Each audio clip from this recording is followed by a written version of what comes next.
un réel plaisir pour moi d'être parmi vous aujourd'hui pour procéder à la signature de 3 accords de financement avec le responsable des opérations de la Banque mondiale en Haïti, M.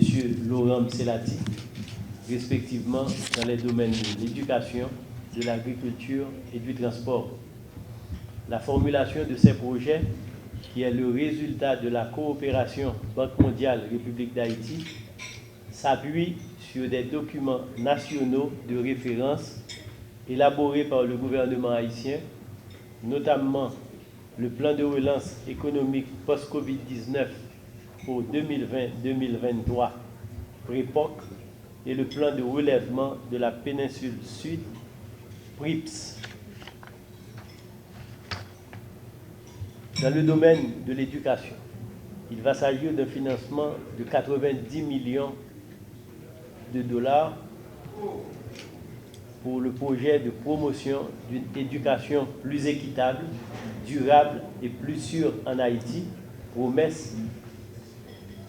Il viendra renforcer les capacités de planification du ministère de l'Éducation nationale, y compris le renforcement des systèmes d'information, la réglementation scolaire, les évaluations des apprentissages et la planification des investissements dans les infrastructures scolaires et soutiendra l'accès à l'éducation de base avec de meilleures conditions d'apprentissage.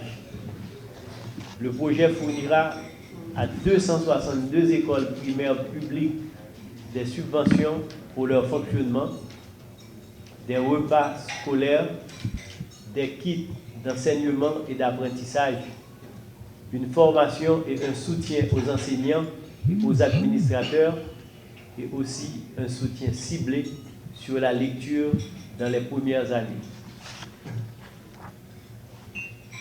Dans le domaine de l'agriculture, il va s'agir d'un don de 132 millions de dollars américains pour le projet d'agriculture résiliente pour la sécurité alimentaire par ça.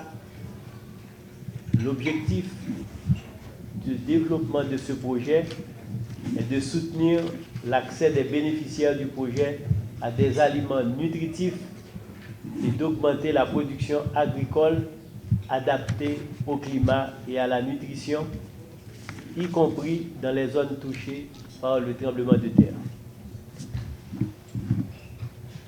En effet, les principaux bénéficiaires du projet seront environ 75 000 familles rurales, correspondant à environ 375 000 personnes dans les départements du Sud, des NIP, de la Grande-Anse, du Centre, qui connaissent des niveaux de crise d'insécurité alimentaire et où ont subi des pertes à la suite du tremblement de terre d'août 2021.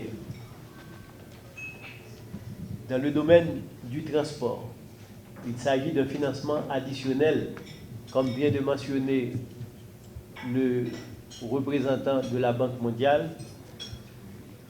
Le financement est de l'ordre de 30 millions de dollars américains qui vont financer l'accessibilité rurale et la résilience.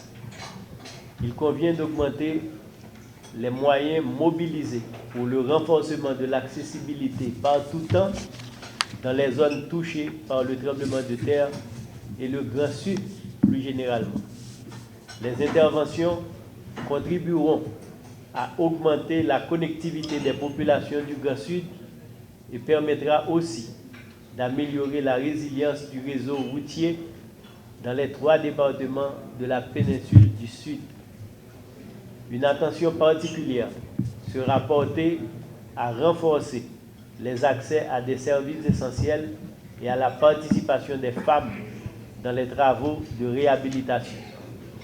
Je voudrais, en terminant, vous remercier tous et toutes d'avoir fait le déplacement pour donner à cette séance toute sa signification.